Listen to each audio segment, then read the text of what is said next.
Welcome everyone, मैं हूँ प्रतीक्षा और आज मैं अपने सभी नन्हे सब्सक्राइबर्स के लिए एक बहुत ही प्यारी मूवी लेके आई हूँ, द लॉयन किंग, जो कि आई थी 2019 में।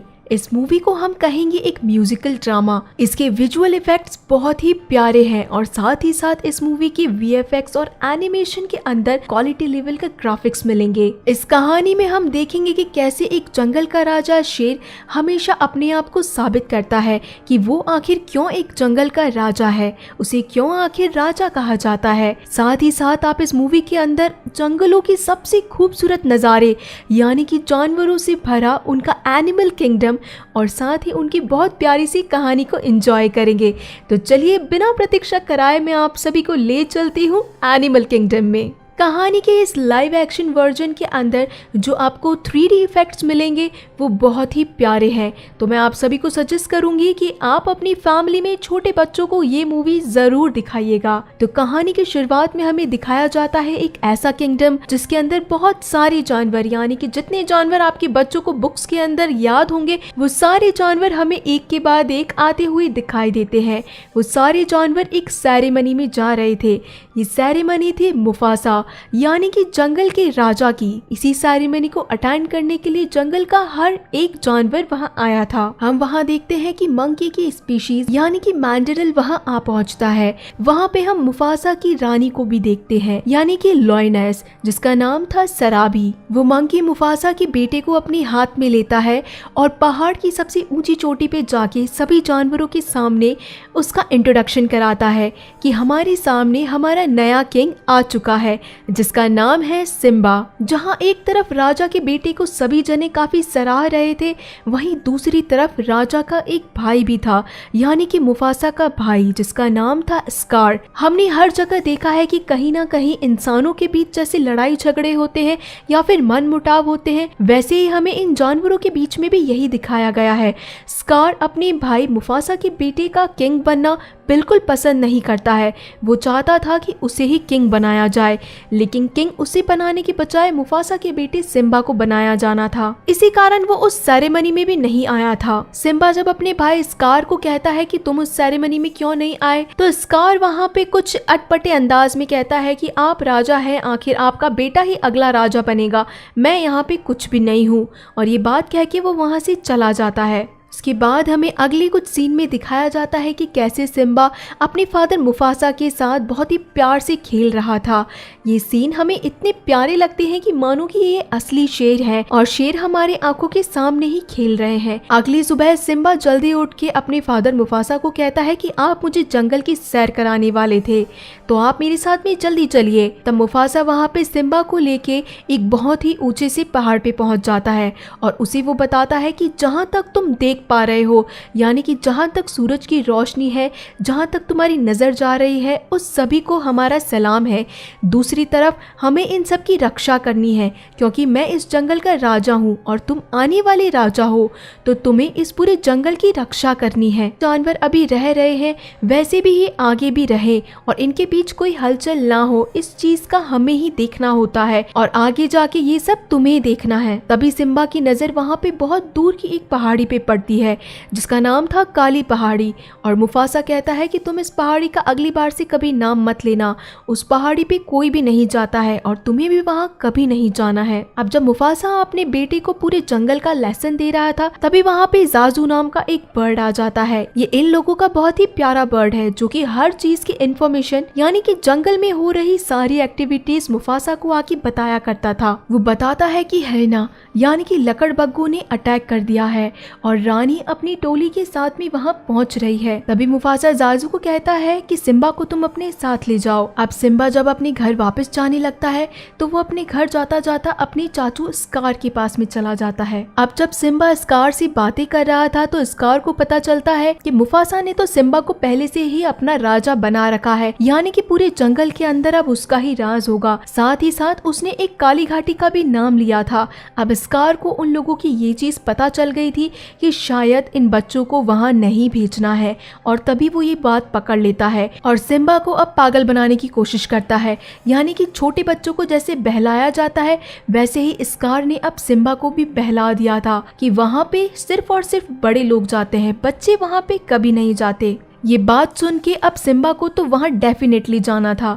वो वापस अपने घर की तरफ जाता है और उसकी एक बेस्ट फ्रेंड यानी कि नाला को बोलता है कि चलो आज मैं तुम्हें एक नई जगह पे लेके चलता हूँ। तभी वहाँ पे सिम्बा की मॉम बोलती है कि तुम वहाँ पे जाओगे तो सही, लेकिन तुम्हारे साथ में जाजू भी जाएगा। अब वो छोटे कप अपनी माँ को बोल के गए थे कि हम लोग सिर्फ और सिर्फ नदी तक जाएंगे। अब वो छोटे छोटे कप्स भागते भागते नदी की तरफ तो पहुँच जाते हैं। वहाँ पे काफी सारे जानवर हम लोगों को दिखाया जाते हैं कि काफी अच्छी तरीके से बिहेव कर रहे थे, यानी कि कोई किसी को मार नहीं रहा था, सब शांति से रह रहे थे। और इसी मस्ती मजाक के बीच में सिम्बा और नाला जाजू की नजरों से दूर हो जाते हैं और वो पहुंच जाते हैं काली घाटी, जिसे स्कार ने बताया था कि वो एलिफेंट ग्रेवयार्ड है, यानी कि हाथियों का कब्रिस्तान। वो जगह देखने में पहले ही बहुत ही बुरी लग रही थी, ऊपर से छोटे छोटे नन्हे शेर के बच्चे भी वहां जाके डर नहीं रहे थे। नाला बार बार में सिम्बा को कह रही थी कि हमें यहाँ से चलना चाहिए, लेकिन सिम्बा अभी भी छोटे बच्चे होने के कारण काफी ज्यादा जोश में था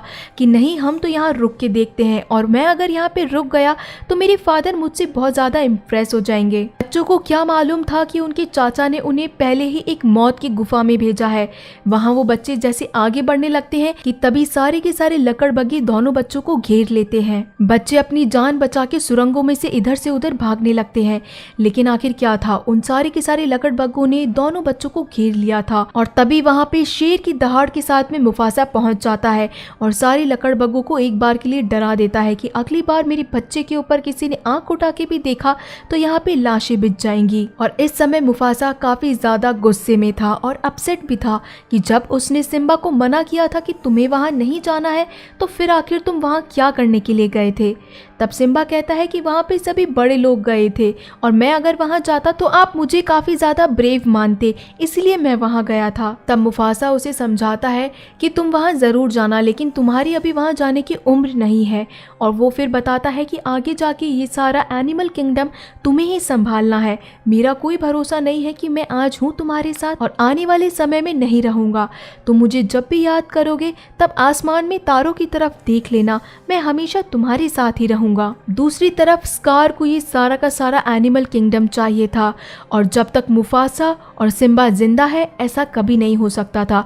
इसलिए स्कार भी अब पहुंच जाता है काली घाटी में। वो उन सारे के सारे लकड़बग्घों को भड़का देता है। वो उन लकड़बग्घों को कहता है कि अगर हम सब लोग मिलके एक ही टीम में काम करें तो शायद हम मुफासा को मार सकते हैं।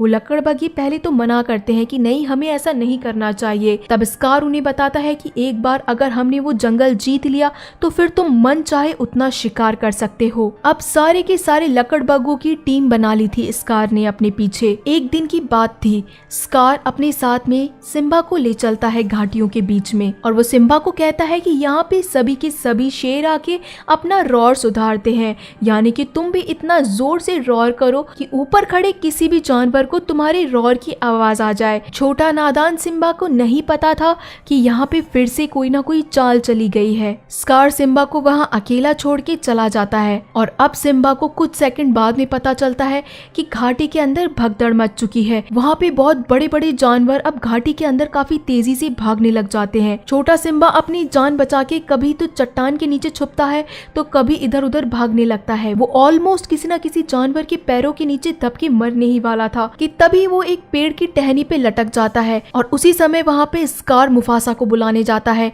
कि सिम्बा जिस पहाड़ी के अंदर गया है वहाँ पे भगदड़ मच चुकी है। मुफासा अपने बेटे को बचाने के लिए उस पहाड़ी के अंदर कूद पड़ता है और वो अपने बेटे को कहता है कि मैं तुम्हें बचा लूंगा। वो सिम्बा को अपने मुंह के अंदर लेता है और पहाड़ी के ऊपर छोड़ देता है। वो खुद पहाड़ी पे चढ़ने की काफी ज्यादा कोशिश करता है, लेकिन पहाड़ी पे चढ़ने के बाद में जब वो ऑलमोस्ट ऊपर चढ़ने ही वाला था कि तभी वहाँ पे स्कार पहुंच जाता है। इस समय तक ये सीन सिम्बा नहीं देख रहा था कि उसके फादर पहाड़ी पे चढ़ चुके थे, लेकिन उसी टाइम स्कार ने मुफासा को धोखा दे दिया।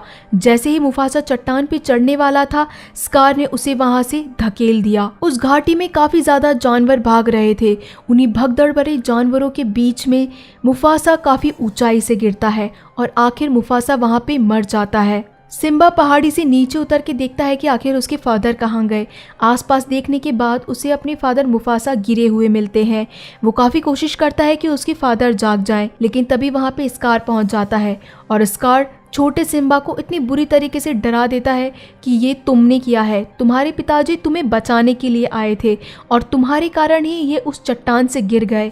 और वो सिम्बा को कहते हैं कि तुम यहाँ से चले जाओ और आज के बाद यहाँ कभी भी मत आना। अपने फादर को खोने के बाद में, उसका इल्जाम अपने सर पे लगने के बाद में सिम्बा काफी ज्यादा परेशान हो गया था। वो वहाँ से जा ही रहा था कि तभी स्कार ने बाकी लकड़बग्घे उसके पीछे लगा दिए। सिम्बा वहाँ से अपनी जान बचा के घाटी की तरफ भागने लगा और उसका पैर फिसल गया और वो वहाँ से नीचे गिर पड़ा। लकड़बग्घों को लगा कि इतनी ऊंची चट्टान से गिरने के बाद में शायद ही अब कोई बचा होगा, लेकिन सिम्बा अभी भी मरा नहीं था। सिम्बा वहाँ पे जिंदा था और उस जंगल को छोड़ के वो वहाँ से काफी दूर निकल गया था। दूसरी तरफ चट्टानों पे रह रहे सारे शेरों के बीच में भी अब ये न्यूज़ आ चुकी थी कि अब हमारा राजा यानी कि मुफासा नहीं रहा और अब उसकी जगह यानी कि जो उसका बेटा लेने वाला था सिम्बा, वो भी मर चुका है। रानी सराबी ये बात सुन के बहुत ही ज़्यादा परेशान हो जाती है और अब स्कार कहता है कि इस जंगल को किसी ना किसी को तो संभालना पड़ेगा, तो यहाँ का अगला राजा अब मैं हूँ और सभी लोग अब मेरी बात सुनेंगे। मैं ये पूरा किंगडम अकेले नहीं संभाल सकता,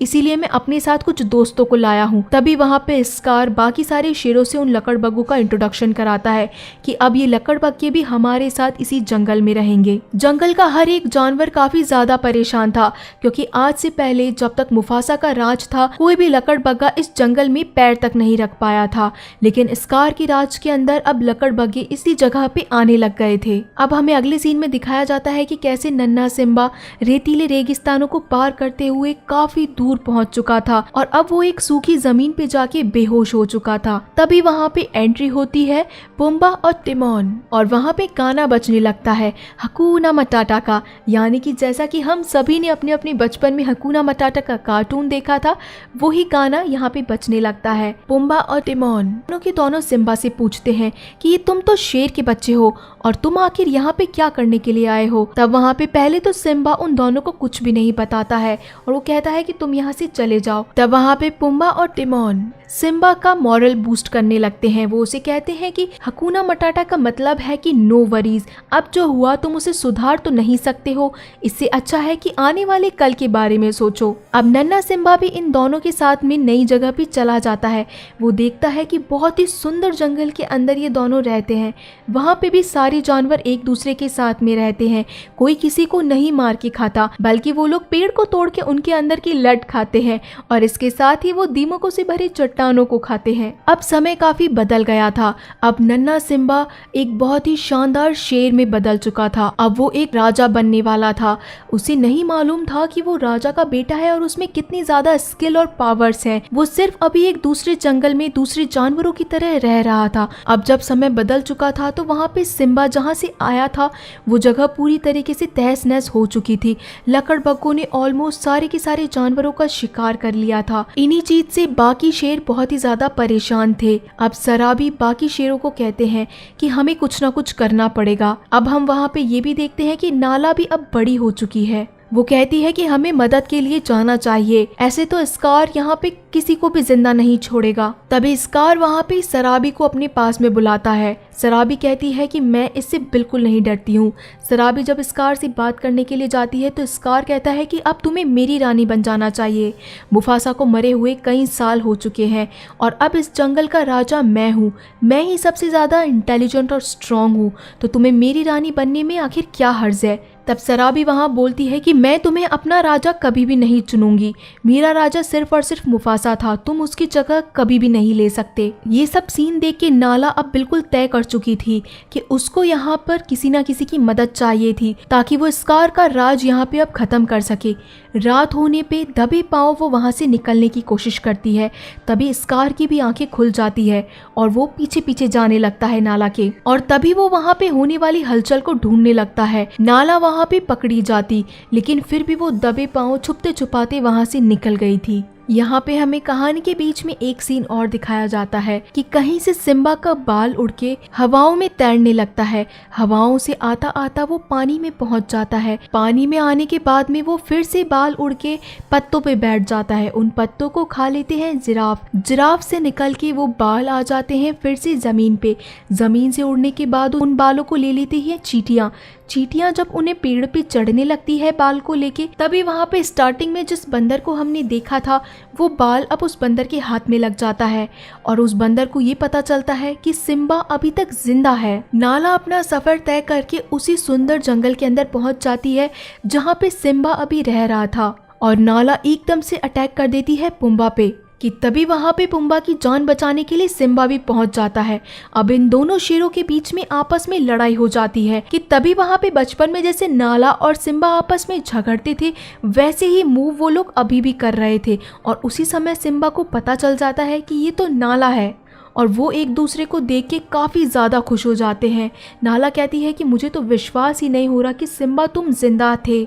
अब नाला वहाँ पे सिम्बा को कहती है कि तुम्हें अपने घर वापस चलना चाहिए, उस घर को तुम्हारी ज़रूरत है। स्कार ने वहाँ पे सब कुछ बर्बाद कर दिया है, लकड़बग्घों ने पूरा का पूरा जंगल ख़त्म कर दिया है। सिम्बा को आज भी यही लगता था कि मुफासा की मौत सिम्बा के कारण हुई है, इसी कारण सिम्बा उस जंगल में वापस कभी नहीं जाना चाहता था। वो नाला को कहता है कि एक काम करो, तुम भी मेरे साथ यहीं क्यों नहीं रुक जाती, ये बहुत ही सुंदर जंगल है, हम यहाँ पे हमेशा हमेशा के लिए रह सकते हैं। तब वहाँ पे नाला कहती है कि मुझे यहाँ आना ही नहीं चाहिए था, वहाँ पे सारे के सारे जानवरों को तुम्हारी ज़रूरत है और तुम आज ये मना कर रहे हो वापस जाने के लिए। ये बात कह के नाला वापस चली जाती है और सिम्बा उसी जगह पे रुक जाता है। रात होने पे वो बंदर वापस से सिम्बा के पास आता है और सिम्बा को कहता है कि मैं तुम्हारे पिताजी को जानता हूँ और वो कहाँ है मैं तुम्हें ये भी बता सकता हूँ। सिम्बा ये बात सुन के काफ़ी ज़्यादा शॉक हो जाता है और वो कहता है कि क्या तुम मेरे फादर को जानते हो, वो अभी भी जिंदा है।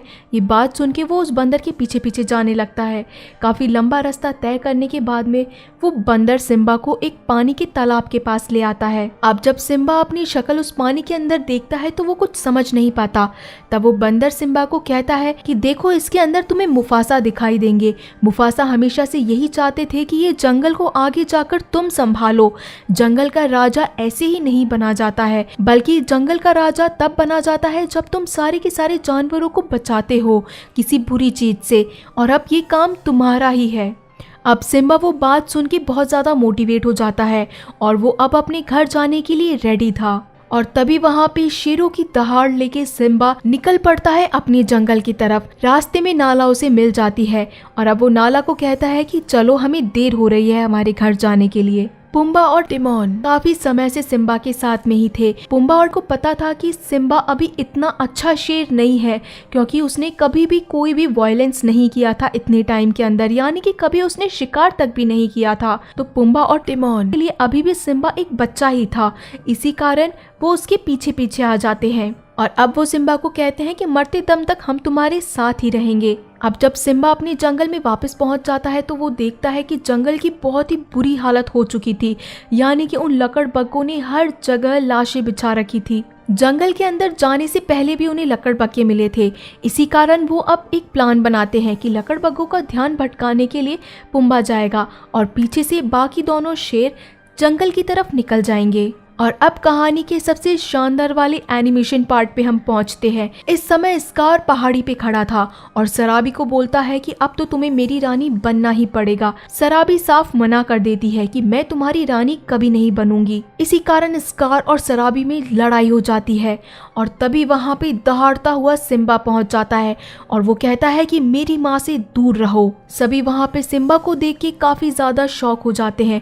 सभी लोगों को लगा था कि सिम्बा मर चुका है, लेकिन उसके वापस आने के बाद में सभी लोग काफी खुश थे। लेकिन स्कार वहाँ पे फिर से एक चाल चल देता है। वो सिम्बा को उसी समय पूछता है कि बताओ तुमने अभी तक काली पहाड़ी का सच किसी को नहीं बताया क्या? सभी शेर उस समय पूछते हैं कि आखिर क्या सच है काली पहाड़ी का? तब वहाँ पे स्कार कहता है कि मुफासा और किसी वजह से नहीं बल्कि सिम्बा के कारण मरा था। और फिर वो सिम्बा को कहता है कि बताओ ना यही सच है? तब सिम्बा सर झुका के कहता है हाँ आखिर यही सच है। उसी समय बादल भी काफी ज्यादा गरज रहे थे और उसी में से निकली चिंगारी अब जंगल में गिर गई थी। उस सूखे जंगल में अब आग लग चुकी थी। जैसे स्कार ने मुफासा को उस पहाड़ी से गिराया था, सेम सिचुएशन एक बार फिर से आ गई थी। सिम्बा भी अब उसी पहाड़ी से लटक रहा था कि स्कार वहाँ पे सिम्बा के पैरों पे पैर रख देता है और वो कहता है कि यही खौफ मैंने मुफासा की आंखों में भी देखा था। मुफासा को और किसी ने नहीं बल्कि मैंने ही मारा है। ये बात सुनते ही सिम्बा स्कार का गला पकड़ता है और ऊपर पहाड़ी पे वापस आ जाता है और अब वो जोर जोर से चिल्लाने लगता है कि तुमने मेरे पिताजी को मारा था, मुफासा को तुमने मारा था। कि तभी वहाँ पे सराबी कहती है कि तुमने तो कहा था कि काली पहाड़ी में मुफासा के मरने के बाद तुम पहुंचे थे, तो तुम आज ये बात कैसे कह सकते हो कि तुमने उसकी आंखों में देखा था मरते वक्त। और अब सभी शेरों को समझ में आ चुका था कि स्कार ने ही मुफासा को मारा था और अब सारे के सारे शेर बगावत पे उतर जाते हैं। सारे के सारे शेर लकड़बग्गों के पीछे पड़ जाते हैं और साथ ही साथ स्कार पे भी अटैक कर देते हैं। शेरों ने एक एक करके सारे लकड़बग्गे ख़त्म कर दिए थे।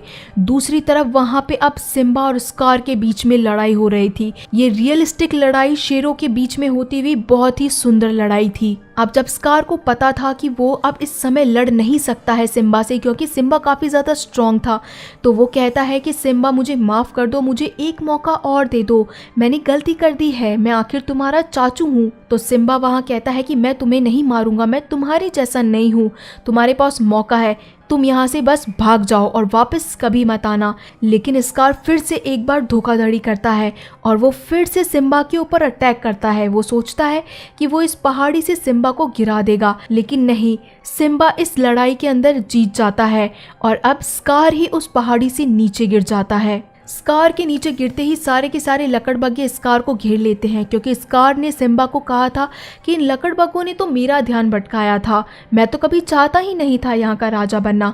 और अब ये बात लकड़बग्गों को पता चल चुकी थी कि ये हमारे साथ में भी धोखा कर रहा है और सारे के सारे लकड़बग्गे स्कार के ऊपर अटैक कर देते हैं और उसे मार डालते हैं। आसमान से हुई बारिश अब सारी जंगल की आग बुझा देती है और आखिर राजा अपनी असली जगह पे पहुंच जाता है और अब सिम्बा अपनी दहाड़ के साथ में ऊंची चोटी पे पहुंच के खुद को जंगल का राजा घोषित करता है। कहानी अभी यहाँ खत्म नहीं हुई है। लाइफ इज अ सर्कल, यानी कि ये हमेशा एक सर्कल की तरह चलती रहती है। अब कहानी में हमें दिखाया जाता है कि कैसे सिम्बा अब जंगल का राजा बन चुका था, यानी कि एनिमल किंगडम का किंग, और अब उसकी क्वीन थी नाला। उन दोनों को एक बच्चा भी हो चुका था, जिसकी सेरेमनी के अंदर जंगल का हर एक जानवर प्रेजेंट था। और उसी मंकी ने जिसने स्टार्टिंग में सिम्बा का अभिषेक किया था, वो अब सिम्बा के बेटे का वेलकम कर रहा है, यानी कि जंगल के नए राजा का। तो दोस्तों, आप सभी को कैसी लगी ये जंगल के राजा की कहानी? आप सभी मुझे कमेंट में ज़रूर बताइएगा। आप अपने फैमिली के सभी छोटे मेंबर्स को ये मूवी ज़रूर दिखाइएगा। गाइज, अगर आप लोगों को मेरी कहानियाँ पसंद है तो प्लीज़ आप मेरे चैनल को ज़रूर सब्सक्राइब करिएगा। तो फिर चलिए, मिलती हूँ मैं आपसे अब अगली मूवी में। तब तक के लिए टाटा।